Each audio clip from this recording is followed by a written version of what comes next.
ಜೈ ಮಾದಿಗರ ಬೌದ್ಧಿಕ ವೇದಿಕೆ ಮತ್ತು ಜೈ ಭೀಮ್ ದಲಿತ ಭೂರಕ್ಷಣಾ ವೇದಿಕೆ ಹಾಗೂ ದಲಿತ ಸಂಘಟನೆಗಳ ಒಕ್ಕೂಟದಿಂದ ಬೃಹತ್ ತಮಟೆ ಚಳವಳಿಯಿಂದ ಬೃಹತ್ ಪ್ರತಿಭಟನೆ. ಬೆಂಗಳೂರು ನಗರ ಜಿಲ್ಲಾ ವ್ಯಾಪ್ತಿಗೆ ಬರುವ ಬ್ಯಾಟರಾಯನಪುರ ವಿಧಾನಸಭಾ ಕ್ಷೇತ್ರ ಹಾಗೂ ಬೆಂಗಳೂರು ನಗರ ಜಿಲ್ಲಾ ವ್ಯಾಪ್ತಿಯಲ್ಲಿ ದಲಿತರಿಗೆ ಆಗುತ್ತಿರುವ ಅನ್ಯಾಯಗಳ ಇಲಾಖೆಗಳಾದ ಕಂದಾಯ ಇಲಾಖೆ, ಗೃಹ ಇಲಾಖೆ ಮತ್ತು ಲೋಕೋಪಯೋಗಿ ಇಲಾಖೆ, ಗ್ರಾಮೀಣಾಭಿವೃದ್ಧಿ ಮತ್ತು ಪಂಚಾಯತ್ ರಾಜ್ ಹಾಗೂ ಸಾರಿಗೆ ಇಲಾಖೆಗಳಿಂದ ಆಗುತ್ತಿರುವ ಅನ್ಯಾಯಗಳ ವಿರುದ್ಧ ಮತ್ತು ದಲಿತ ವಿರೋಧಿ ಕಂದಾಯ ಇಲಾಖೆಯ ಭೂ ದಾಖಲೆಗಳ ಉಪನಿರ್ದೇಶಕರಾದ ಸುಜಯ್ ಕುಮಾರ್ ಮತ್ತು ಶ್ರೀನಿವಾಸ್ ಭಾನುಪ್ರಕಾಶ್ ರವರನ್ನು ಸೇವೆಯಿಂದ ಅಮಾನತುಗೊಳಿಸಿ ಅವರ ಅಕ್ರಮ ಆಸ್ತಿಪಾಸ್ತಿಗಳ ಬಗ್ಗೆ ಸಿಬಿಐ, ಸಿಐಡಿ, ಲೋಕಾಯುಕ್ತ, ತೆರಿಗೆ ಇಲಾಖೆ ಮತ್ತು ಇನ್ನಿತರ ಇಲಾಖೆಗಳಿಂದ ತನಿಖೆಗೆ ಒತ್ತಾಯಿಸಿ ಬೃಹತ್ ಪ್ರಮಾಣದಲ್ಲಿ ಪ್ರತಿಭಟನೆ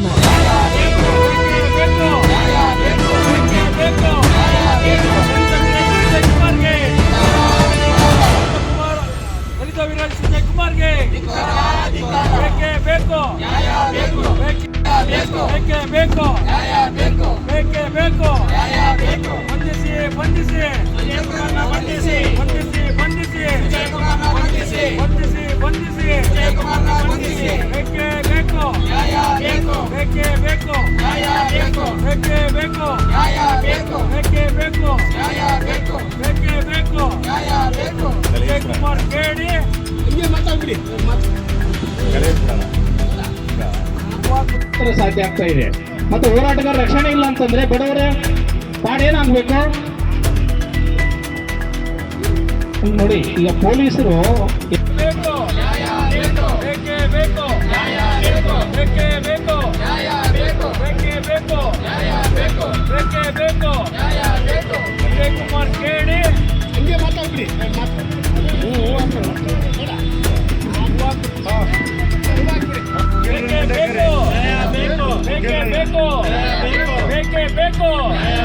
ದಲಿತ ವಿರೋಧಿ ಸುಜಯ್ ಕುಮಾರ್ಗೆ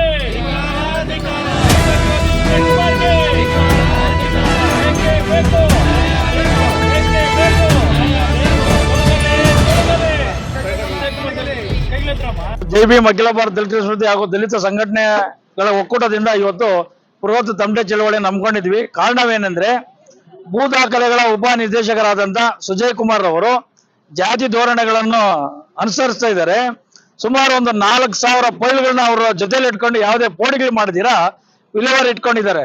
ಸುಮಾರು 5 ತಾಲೂಕು ಬರ್ತದೆ. 5 ತಾಲೂಕುಗಳಲ್ಲಿ 4 ತಾಲೂಕುಗಳಲ್ಲಿ ಇಡೀ ನಮ್ಮ ದಲಿತರ ಅಧಿಕಾರಿಗಳಿದ್ದಾರೆ ಅಂತೇಳಿ ಏನ್ ಎಲ್ಲಾರನ್ನು ಎಸ್ಸಿಗಳನ್ನೇ ಹಾಕ್ಬಿಟ್ಟಾರೆ. ಇಲ್ಲಿ ಕಂದಾಯ ಸಚಿವರಿಗೇನು ಸ್ವಲ್ಪ ಇದಿಲ್ಲೇನ್ರಿ ಅಂತ ಹೇಳ್ಬಿಟ್ಟು ದಲಿತರಿಗೆ ಧೋರಣೆ ಮಾಡ್ತಾ ಇದ್ದಾರೆ ಆ ಮನುಷ್ಯ. ಅದು ಬಿಡ್ಬೇಕು. ಆಮೇಲೆ ಅನಂತರ ಬಂದ್ಬಿಟ್ಟು ಯಾವುದೇ ಒಂದು ಕೆಲಸ ಮಾಡಬೇಕಾದ್ರೂ ಒಂದು ಪೋಡಿ ಮಾಡ್ಬೇಕಾದ್ರೆ 40 ರಿಂದ 50 ಲಕ್ಷಗಳು ವಸೂಲಿ ಮಾಡ್ತಾನಂತೆ ಆ ಮನುಷ್ಯ. ಅದು ಆಗಬಾರ್ದು. ಆಮೇಲೆ ಅದನ್ನ ಇಮಿಡಿಯೇಟ್ಲಿ ಇಲ್ಲಿಂದ ಅಮಾನತುಗೊಳಿಸಿ ಬೇರೆ ಕಡೆ ವ್ಯವಸ್ಥಿತ ಮಾಡಬೇಕು. ಅನಂತರ ಬಂದ್ಬಿಟ್ಟು ನಾವು ದಲಿತಗಳೇನಾರ ಅಲ್ಲಿ ಕೆಲಸ ಮಾಡಕ್ ಹೋಗಬೇಕಾದ್ರೆ ನಾವು ಮಾಹಿತಿಗಳೇನ ಹಾಕಿದ್ರೆ ಯಾಕ್ರಿ ಕೊಡ್ಬೇಕಂತ ಹೇಳಿ ನಮ್ಗೆ ದಲಿತರ ಮೇಲೆ ದೌರ್ಜನ್ಯ ಮಾಡ್ತಾನೆ ಮನುಷ್ಯ. ಅದನ್ನ ಇಮಿಡಿಯೇಟ್ ಅದನ್ನ ನಾವು ಖಂಡಿಸ್ತೀವಿ.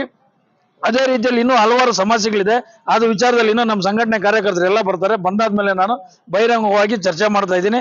ಈಗ ನಮ್ಮ ಜೊತೆಯಲ್ಲಿ ನಮ್ಮ ಆಂಜನಪ್ಪನವ್ರು ಬಂದವರು, ಅಟ್ರಾಸಿಟಿ ಕಮಿಟಿ ಮೆಂಬರು, ಮತ್ತೆ ಆಮೇಲೆ SR ನಾಯಕ್ ಸರ್ ಇದ್ದಾರೆ, ಅವರು ಬಂದವರು, KC ಪ್ರಸಾದ್ ಅವರು ಬಂದರೆ, ಇನ್ನೂ ಹಲವಾರು ಹೆಣ್ಮಕ್ಳೆಲ್ಲ ಬಂದಿದ್ದಾರೆ. ಬಹಳ ವ್ಯವಸ್ಥಿತವಾಗಿ ಇಲ್ಲಿ ಹೋರಾಟ ಮಾಡ್ತಾ ಇದ್ದೀವಿ.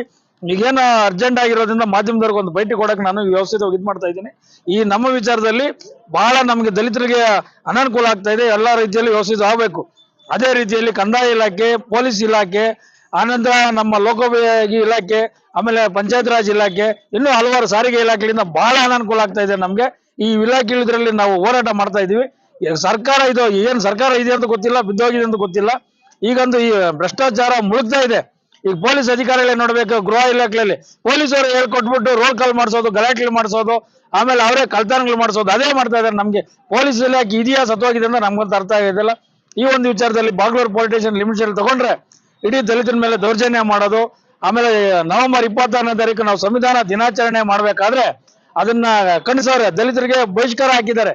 BK ಮಂಜು ಅನ್ನೋರು ಬಹಿಷ್ಕಾರ ಹಾಕಿದ್ದಾರೆ.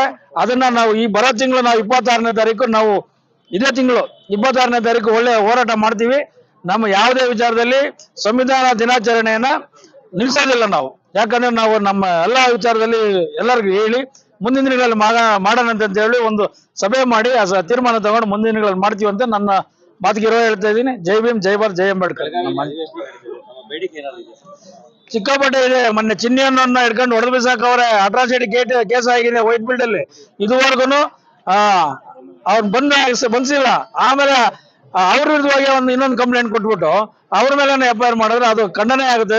ಅಲ್ಲಿ ACB ಮತ್ತೆ DCB ಇಬ್ಬರನ್ನು ಸಸ್ಪೆಂಡ್ ಮಾಡಬೇಕು. ಸಸ್ಪೆಂಡ್ ಆಗೋವರೆಗೂ ನಮ್ಮ ದಲಿತರಿಗೆ ನ್ಯಾಯ ಸಿಗಲ್ಲ.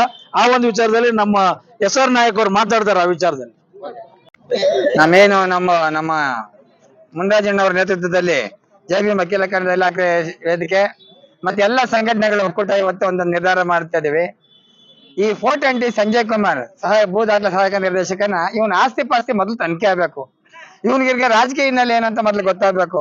ಈತ ದಲಿತರನ್ನ ಏಕವಚನದಲ್ಲಿ ಮಾತಾಡ್ಸೋದು, ದಾಖಲೆ ಕೆಲ್ಸ ಕೊಡದೇ ಇರೋದು, ಆಮೇಲೆ ಯಾರ ಅವನ ಮಿನಿಸ್ಟ್ರು ಯಾವನ್ರಿ ಮಿನಿಸ್ಟರ್ ಅಂತ ಮಿನಿಸ್ಟರ್ ಸಚಿವರನ್ನ ಏಕವಚನದಲ್ಲಿ ಮಾತಾಡೋದು, ಯಾವನ್ರಿ ಬೈರೇಗೌಡ ಅಂತ ಏಕವಚನದಲ್ಲಿ ಮಾತಾಡೋದು, ಇನ್ನು ಇತರೆ ಸಚಿವರನ್ನ ಏಕವಚನದಲ್ಲಿ ಮಾತಾಡೋದು ದುರಂಕಾರಿ ಈತನ ಬಗ್ಗೆ ಒಂದು ತನಿಖೆ ಆಗ್ಬೇಕು. ಕೂಡಲೇ ಈತನ ವರ್ಗಾವಣೆ ಮಾಡ್ಬೇಕು. ಒಂದ್ ವೇಳೆ ವರ್ಗಾವಣೆ ಸರ್ಕಾರ ಮಾಡದೇ ನಮ್ಮ ಪಕ್ಷದಲ್ಲಿ ಇದು ಒಂದು ಸಾಂಕೇತಿಕ ಪ್ರತಿಭಟನೆ. ಮುಂದಿನ ದಿನಗಳಲ್ಲಿ ನಾವು ಉಗ್ರವಾದ ಹೋರಾಟ ನಾವು ಕೈಗೊಳ್ತೀವಿ. ಸುಮಾರು ಇದೇ ಫ್ರೀಡಂ ಪಾರ್ಕ್ ಅಲ್ಲಿ ಒಂದ್ 25 ಸೇರ್ಕೊಂಡು ಉಗ್ರವಾದ ಅಂತ ಹೋರಾಟ ನಾವು ಹಮ್ಮಿಕೊಳ್ತಾ ಇದ್ದೀವಿ. ಹಾಗೆ ಇವತ್ತೇನಿದೆ ದಲಿತರ ಮೇಲೆ ನಮ್ಮ ಚಿನ್ನಿಯವ್ರ ಬಗ್ಗೆ ಒಂದು ಉಡಿ ಚಿನ್ನಿಯವರು ಅಪ್ರತಿಮ ಸಮಾಜ ಸೇವಕರು, ಎಲ್ಲ ಮಾಧ್ಯಮದ ಭೇಟಿ ಮಾಡ್ಬೋದು. ಅವ್ರ ಅಪ್ರತಿಮ ಸಮಾಜ ಸೇವಕರು ದಲಿತರನ್ನ ಒಂದು ಏಕೈಕ ಕಾರಣಕ್ಕೆ ಅವ್ರ ಮೇಲೆ ಕೇಸ್ ಅವ್ರು ಕೊಟ್ಟಂತ ಕಂಪ್ಲೇಂಟ್ ತಗೊಂಡಿದ್ದಾರೆ. ಲೇಟ್ ಮಾಡಿ ನಾವು ಒತ್ತಡ ಮಾಡಿದ ಕೇಸ್ ಹಾಕಿದ್ದಾರೆ. ಇದು ಕೌಂಟರ್ ಕೇಸ್ ಹಾಕಂತ ಪ್ರಮೇಯನೇ ಇರಲ್ಲ ಅದರೊಳಗೆ. ಅದ್ರ ಬಗ್ಗೆ ತನಿಖೆ ಆಗ್ಬೇಕು. ಆಮೇಲೆ ಪೊಲೀಸ್ ಅವ್ರಿಗೆ ಧೋರಣೆ ಬಿಡ್ಬೇಕು. ಏನಾದ್ರು SC/ST ಕೇಸ್ ಕೊಟ್ಟ ತಕ್ಷಣ ನಮ್ಮ ಎದುರುಗಡೆ ಪಾರ್ಟಿ ಅವ್ರಿಗೆ ನೀವೊಂದು ಕೇಸ್ ಕೊಡ್ರಿ, ಕೌಂಟರ್ ಕೇಸ್ ಕೊಡ್ರಿ ಅನ್ನೋ ಒಂದು ಧೋರಣೆ ಇವತ್ತು. ಇದು ಪೊಲೀಸರ ಬಗ್ಗೆ ನಾವೇನು ಹೆಚ್ಚಿಗೆ ಹೇಳಂಗಿಲ್ಲ. ದಿನ ಬೆಳಗ್ಗೆ ಮಾಧ್ಯಮದಲ್ಲಿ ದಿನಪತ್ರ ಪೇಜ್ ತೆಗೆದ್ರೆ ಯಾವ್ದೇ ರೈತರ ಪರ ಹೋರಾಟ ಇರಲ್ಲ, ಯಾವ್ದೇ ಒಂದು ಸಮಸ್ಯೆ ಹೋರಾಟ ಇರಲ್ಲ, ಯಾವ್ದೇ ಸೈದ್ರ ಬಗ್ಗೆ ಎಲ್ಲ ಪೊಲೀಸರ ಬಗ್ಗೆ ಪೊಲೀಸ್ ಘನಗಾಂಭೀರ್ಯ ಅವರ ಮಾಡೋ ಶೌರ್ಯ ಸಾಹಸದ ಬಗ್ಗೆನೇ ಇರ್ತದೆ. ಆ ಪೊಲೀಸ್ ಕಮಿಷನರ್ ಆಫೀಸಲ್ಲಿ ಕಳ್ತನ ಮಾಡ್ತಾರೆ ಅಂದ್ರೆ ಇನ್ನು ಅವ್ರು ನಮ್ಗೆಲ್ಲ ರಕ್ಷಣೆ ಕೊಡ್ತಾರೆ, ಅವ್ರಿಗೆ ಅವರೇ ರಕ್ಷಣೆ ಕೊಡಕ್ಕಾಗಿಲ್ಲ. ಇದ್ರ ಬಗ್ಗೆ ಉಗ್ರವಾದ ಕ್ರಮ ತಗೋಬೇಕು. ಮತ್ತೆ ಈ ರೀತಿ ಏನಾದ್ರು ಉದಾಸೀನ ಮಾಡೋದೇ ಆದ್ರೆ ನಾವು ಈ ಸರ್ಕಾರಕ್ಕೆ ನೇರ ಎಚ್ಚರಿಕೆಯನ್ನ ಕೊಡ್ತಾ ಇದ್ದೀವಿ. ಇದು ದಲಿತರ ಕೂಗು, ಈ ದಲಿತರ ಕೂಗು ಅಷ್ಟು ಸಮಂಜಸ ಅಲ್ಲ ಅಂತ ನೀವು ಯಾವ ಟೈಮಲ್ಲಿ ಸ್ಫೋಟಕ ಆಗುತ್ತೆ. ಅದರಿಂದ ನಾವು ಮುಂದಿನ ದಿನಗಳಲ್ಲಿ ಈ ಮೂಲಕ ನಾವು ಎಚ್ಚರಿಕೆಯನ್ನ ಕೊಡ್ತಾ ಇದ್ದೀವಿ. ಮಾನ್ಯ ಗೃಹ ಸಚಿವರು, ಮಾನ್ಯ ಮುಖ್ಯಮಂತ್ರಿಗಳು, ಉಪಮುಖ್ಯಮಂತ್ರಿಗಳು ಹಾಗೆ ಸರ್ಕಾರ ಉನ್ನತ ಅಧಿಕಾರಿಗಳ ಕ್ರಮ ತಗೊಳ್ಬೇಕು. ಯಾವ್ಯಾವ ಇಲಾಖೆನಲ್ಲಿ 33 ಎಲ್ಲ ದಲಿತರಿದ್ದಾರೆ. ಅದರ್ಪ ಏನಾದ್ರು ಕೇಳಕ್ಕಾರೆ ಆಮೇಲೆ ಯಾರ್ರಿ ನೀವು ಅಂತ ಕೇಳೋದು, ಅವ್ರಿಗೆ ಮಾಹಿತಿಗಳಿರಲ್ಲ. ಯಾರು ಅಟ್ರಾಸಿಟಿ ಕಮಿಟಿ ಆದ್ರೆ ನೀವೇನ್ರಿ ಕಮಿಟಿ ಅಂದ್ರೆ ಏನ್ರಿ, ಅಟ್ರಾಸಿಟಿ ಕಮಿಟಿ ಅಂದ್ರೆ ಏನ್ರಿ, ಅದು ಎಲ್ಲಿದೆ ಅಂತ ಅವ್ರಿಗೆ ಎಷ್ಟೋ ಜನ ಮಾಹಿತಿ ಇಲ್ಲ. ಇದನ್ನ ನಮ್ಮ ಅಧಿಕಾರಿಗಳು ಅವ್ರಿಗೆ ಕಿವಿ ಹಿಂಡಿ ಅಟ್ರಾಸಿಟಿ ಕಮಿಟಿ ಏನು, ಯಾಕೋಸ್ಕರ ನೇಮಕ ಮಾಡಿದ್ದೀವಿ, ಅವ್ರ ಕರ್ತವ್ಯ ಏನಂತ ಅವ್ರು ತಿಳ್ಕೊಬೇಕಾಗ್ತದೆ. ಇಂಥ ಅನಾಲಯಕ ಅವಿದ್ಯಾವಂತ ಇವತ್ತು ಅಧಿಕಾರಿಗಳು ಇಲ್ಲಿ ಸರ್ಕಾರದ ಅಂತ ಹೇಳಕ್ಕೆ ನಮ್ಗೆ ನಾಚಿಕೆ ಆಗುತ್ತೆ. ಅದರಿಂದ ಇವತ್ತೇನು ಸಾಂಕೇತಿಕ ಪ್ರತಿಭಟನೆ ಮಾಡ್ತಾ ಇದ್ದೀವಿ, ಇದು ಮುಂದೆ ಉಗ್ರ ರೂಪವಾದಂತ ಹೋರಾಟ ಮಾಡ್ಲಿಕ್ಕೆ ನಾವು ಸರ್ಕಾರನ ಮನವಿ ಮಾಡ್ಕೊಳ್ತಾ ಇದ್ದೀವಿ. ಅದಕ್ಕೆ ಆಸ್ಪದ ಕೊಡಲ್ಲ ಅಂತೇಳಿ ನಾವು ಹೇಳ್ತಾ ನನ್ನ ಮಾತುಗಳನ್ನು ಮುಗಿಸ್ತೇನೆ. ಅಹಿಂದ ಹಕ್ಕುಗಳ ಹೋರಾಟ ವೇದಿಕೆಯಿಂದ ರಾಜ್ಯಾಧ್ಯಕ್ಷ ಅಂಜನಪ್ಪ ಹಾಗೂ ನಮ್ಮ ಅಟ್ರಾಸಿಟಿ ಕಮಿಟಿ ಬೆಂಗಳೂರು ನಗರ ಜಿಲ್ಲಾ ಸದಸ್ಯರು. ಬಂಧುಗಳೇ, ಇವತ್ತ ಮಾನವ ಹಕ್ಕುಗಳ ದಿನಾಚರಣೆ ಒಂದ್ ಕಡೆ ಆದ್ರೆ ನಮ್ಮ ಹಕ್ಕುಗಳಿಗಾಗಿ ಹೋರಾಟ ಒಂದ್ ಕಡೆ ನಡೀತಾ ಇದೆ. ಈ ಭ್ರಷ್ಟ ಸರ್ಕಾರಗಳು, ಭ್ರಷ್ಟ ಅಧಿಕಾರಿಗಳಿಂದ ದಲಿತರ ಒಂದು ಜೀವನನೇ ಹಾಳು ಮಾಡ್ತಾ ಇದ್ದಾರೆ. ನೋಡಿ, ಒಂದ್ ಕಡೆಗೆ ದಲಿತರ ಮೇಲೆ ದಬ್ಬಾಳಿಕೆ ಆದ್ರೂ ಸಹ ದಬ್ಬಾಳಿಕೆ ಮಾಡಿರ್ತಕ್ಕಂಥ ಭೂಗಳರ ರೆಡ್ಡಿ ಮತ್ತು ಅವರ ಫ್ಯಾಮಿಲಿಯನ್ನ ಒಬ್ಬ ಹೋರಾಟಗಾರ, ನಿಷ್ಠಾವಂತ ಹೋರಾಟಗಾರ ಆಗಿರ್ತಕ್ಕಂಥ ಊಡಿ ಚಿಣ್ಣಿ ಅವರ ಮೇಲೆ ಮಾರಣಾಂತಿಕವಾಗಿ ಹಲ್ಲೆ ಆಗಿದೆ. ಅವರು ಬಡವರ ಪರವಾಗಿ ಮತ್ತು ಬೀದಿಗಳ ವ್ಯಾಪಾರಿಗಳ ಪರವಾಗಿ ಅವರು ಹೋರಾಟ ಮಾಡಕ್ ಹೋದ್ರೆ ಅವ್ರ ಮೇಲೆ ಮಾರಣಾಂತಿಕವಾಗಿ ಹಲ್ಲೆ ಮಾಡ್ತಾರೆ. ಅಂದ್ರೆ ಇವತ್ತಿಗೂ ಒಂದು ವಾರ ಕಳೆದಿದೆ, ಅವ್ರನ್ನ ಅರೆಸ್ಟ್ ಮಾಡೋದಾಗ್ಲಿ ಅವ್ರನ್ನ ಬಂಧಿಸಲಾಗ್ಲಿ ಪೊಲೀಸ್ ಇಲಾಖೆಯವರು ಮಾಡ್ತಾ ಇಲ್ಲ. ಅದಲ್ದೇನೆ ಇವರ ಕುತಂತ್ರದಿಂದ ಅವರ ಮೇಲೇನೆ ಇನ್ನೊಂದು ಕಂಪ್ಲೇಂಟ್ ಮಾಡ್ತಾರೆ ಅವ್ರ ವಿರುದ್ಧವಾಗಿ. ಅಂದ್ರೆ ಇಲ್ಲಿ ನಿರ್ತಕ್ಕಂತ ಅಧಿಕಾರಿಗಳು ಯಾರ ಪರ, ಭೂಗಳರ ಪರನೋ ಅಥವಾ ಸಮಾಜದ ಪರನೋ ಒಂದು ತೀರ್ಮಾನ ಆಗ್ಲೇಬೇಕು. ಯಾಕಂತಂದ್ರೆ ಇಲ್ಲದಿದ್ರೆ ಹೋರಾಟವನ್ನ ಹತ್ತಿಕ್ಲಿಕ್ಕೆ ಮಾಡ್ತಕ್ಕಂತ ಒಂದು ಷಡ್ಯಂತ್ರ ಆಗಿದೆ. ಸರ್ಕಾರಗಳು ಇವತ್ತಿಗೆ ಏನಾಗಿದೆ, ಹೋರಾಟವನ್ನ ಹತ್ತಿಕ್ತಾ ಇದೆ. ಒಂದು ಕಡೆ ಹೋರಾಟಗಾರರ ಮೇಲೆ ಸುಖ ಸುಮ್ಮನೆ ಕೇಸುಗಳಾಗ್ತಾ ಇದೆ, ಒಂದು ಕಡೆಗೆ ಭ್ರಷ್ಟಾಚಾರ ತಾಂಡವಾಗ್ತಾ ಇದೆ. ನಾವೇನ್ ಮಾಡ್ಬೇಕು ದಲಿತರು? ಹಾಗಾದ್ರೆ ಇದ್ರ ಬಗ್ಗೆ ಹೋರಾಟ ಮಾಡ್ಲಿಕ್ಕೆ ನಮ್ಮ ಮುನ್ರಾಜಣ್ಣವರ ಒಂದು ನೇತೃತ್ವದಲ್ಲಿ ನಾವೆಲ್ಲರೂ ಇಲ್ಲಿ ಫ್ರೀಡಂ ಪಾರ್ಕ್ ಅಲ್ಲಿ ಧರಣಿಯನ್ನು ಹಮ್ಮಿಕೊಂಡಿದ್ದೀವಿ. ಈ ಧರಣಿಯನ್ನ ಸಕ್ಸಸ್ ಆಗುತ್ತೆ. ಭ್ರಷ್ಟ ಅಧಿಕಾರಿಗಳನ್ನ ಈ ಕೂಡಲೇ ಬಂಧಿಸಬೇಕೆಂದು ನಾವು ಈ ಕೂಡಲೇ ನಾವು ಇಲ್ಲಿ ಆಗ್ರಹ ಮಾಡ್ತಾ ಇದ್ದೀವಿ. ಬಂಧುಗಳು, ದಲಿತ ಕ್ರಿಯಾ ಸಮಿತಿ ರಾಜ್ಯಾಧ್ಯಕ್ಷರಾದಂಥ BR ಮುನ್ರಾಜರವರ ನೇತೃತ್ವದಲ್ಲಿ ಎಲ್ಲ ದಲಿತ ಪರ ಸಂಘಟನೆಗಳು ಒಂದು ಹೋರಾಟವನ್ನ ಹಮ್ಮಿಕೊಂಡಿದ್ದಾರೆ. ಆ ವಿಷಯ ಏನಂತ ಹೇಳಿದ್ರೆ, ಏನು ಸರ್ಕಾರದ ಇಲಾಖೆಗಳಲ್ಲಿ ಕಂದಾಯ ಇಲಾಖೆ, ಸಾರಿಗೆ ಇಲಾಖೆ, ಪೊಲೀಸ್ ಇಲಾಖೆ, ಹಲವಾರು ಇಲಾಖೆಗಳಲ್ಲಿ ಏನು ದೌರ್ಜನ್ಯಗಳು ನಡೀತಾ ಇದೆ ದಲಿತರ ವಿರುದ್ಧವಾಗಿ, ಆ ದಲಿತರ ವಿರುದ್ಧವಾದ ಹೋರಾಟಗಳ ಫಲವಾಗಿ ನಾವು ಇವಾಗ ಅವ್ರನ್ನ ಏನು ಅಧಿಕಾರಿಗಳು ಏನಿದ್ದಾರೆ ಸವರ್ಣೀಯ ಅಧಿಕಾರಿಗಳನ್ನ ಅವ್ರನ್ನ ಅಮಾನತುಗೊಳಿಸಬೇಕು, ಅವ್ರ ವಿರುದ್ಧ ಕ್ರಮ ತೆಗೆದುಕೊಳ್ಬೇಕು ಅಂತ ಹೇಳಿ ಒಂದು ಪ್ರತಿಭಟನೆಯನ್ನ ಬೃಹತ್ ಪ್ರತಿಭಟನೆಯಲ್ಲಿ ಫ್ರೀಡಂ ಪಾರ್ಕ್ ನಲ್ಲಿ ನೆರವೇರಿಸ್ತಾ ಇದ್ದೀರಿ. ಕೆಲವು ಇಲಾಖೆಗಳಲ್ಲಿ ಫಾರ್ ಎಕ್ಸಾಂಪಲ್ ಬಿದರಳ್ಳಿ ಹೋಬಳಿ ನಿಂಬೇಕಾಬೇರ ಗ್ರಾಮ ಸರ್ವೆ ನಂಬರ್ 52ರಲ್ಲಿ 1937-38ರಲ್ಲಿ ದಲಿತರಿಗೆ 2 ಎಕರೆ ದರ್ಖಾಸ್ತು ಜಮೀನನ್ನ ಗ್ರಾಂಟ್ ಮಾಡ್ತಾರೆ. ಆ ಜಮೀನುಗಳಲ್ಲಿ ಬಲಾಢ್ಯರು ಸವರ್ಣೀಯರು ಆ ಜಮೀನುಗಳಲ್ಲಿ ಪೊಸಿಷನ್ ಅಲ್ಲಿ ಕುತ್ಕೊಂಡು ಏನು ಗ್ರಾಂಟ್ ಆಗಿದೆ ದಲಿತರಿಗೆ ಅವರಿಗೆ ಜಮೀನು ಸಿಗದೆ ಇರೋ ತರ ಭೂ ದಾಖಲೆಗಳನ್ನ ತಿದ್ದಿ ದಲಿತರಿಗೆ ಒಂದು ರೀತಿ ಅನ್ಯಾಯವೆಸಗ್ತಾ ಇದ್ದಾರೆ.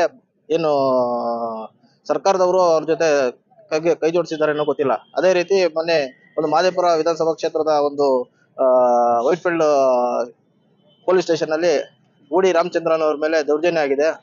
ಅವರು ಅಟ್ರಾಸಿಟಿ ಕೇಸ್ ಕೊಟ್ಟಿದ್ದಾರೆ. ಅವರು ಮಾರಣಾಂತಿಕ ಹಲ್ಲೆ ಮಾಡಿದ್ದಾರೆ. ಯಾರು ರೆಡ್ಡಿ ಜನಾಂಗದವರು.